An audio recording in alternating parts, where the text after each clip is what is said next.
about the concern of funding? And I know that you have said over and over again in the past that the country had left the military, so to speak, unattended to, and there was no recruitment, there was no investment funding of the military. So would it be too much of an opportunity cost if the federal government invested in private military contractors instead of funding the military to be more efficient in the fight against terrorism? No, they have to go together. For example, on the issue of training, those private military contractors can help our troops to become better by training them, by introducing them to new skills and new methods that they have not been used to. Because for many years, we were not sending troops on foreign training the way we used to do. People like Babajide and the rest of them, they attended some of the best military schools in the world. They went to Sandhurst and the rest of them. Such military training are a reality these days. And an untrained or an officer that is not properly trained is useless to the armed forces. So we need training and constant retraining. And I'm saying that these private military contractors can also play that role. They can play that role, but they don't have the numbers to get them effectively deployed in all of the areas where we need military intervention in our country.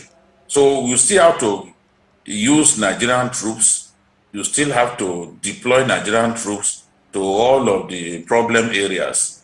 But the very critical areas, and that was even the suggestion of the House of Reps, that in areas needing critical military intervention, that we can hire these guys and get them to do the job. For example, there are places in our country that Boko Haram still occupies.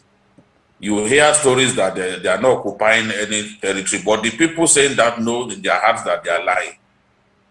There are still places that they occupy till tomorrow. Some we have tried to dislodge them and didn't succeed.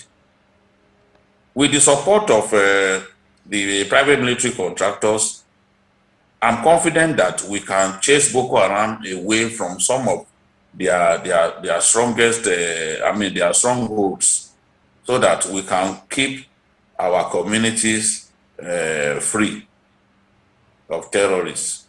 Hopefully. But we still have to recruit.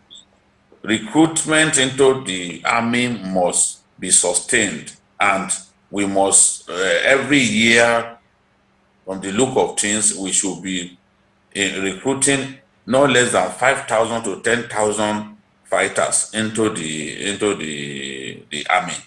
Because for years, we didn't think it was necessary. We deceived ourselves that you do not need a large army in peacetime. Now we have realized the need for a large army, because even when you conquer a territory from Boko Haram, our armed forces have captured some communities up to 3 times. The enemy comes back and takes the place. They just wait. They know that you don't have enough troops to hold the ground everywhere that you've gained victory.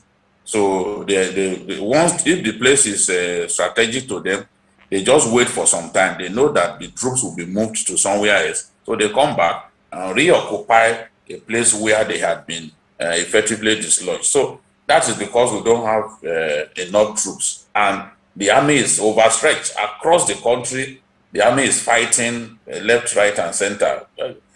There are very few states, maybe just 2 or 3 states, where you do not see significant military presence. So the war in the northeast and in the north central and northwest against bandits is suffering as a result of insufficient troops on ground.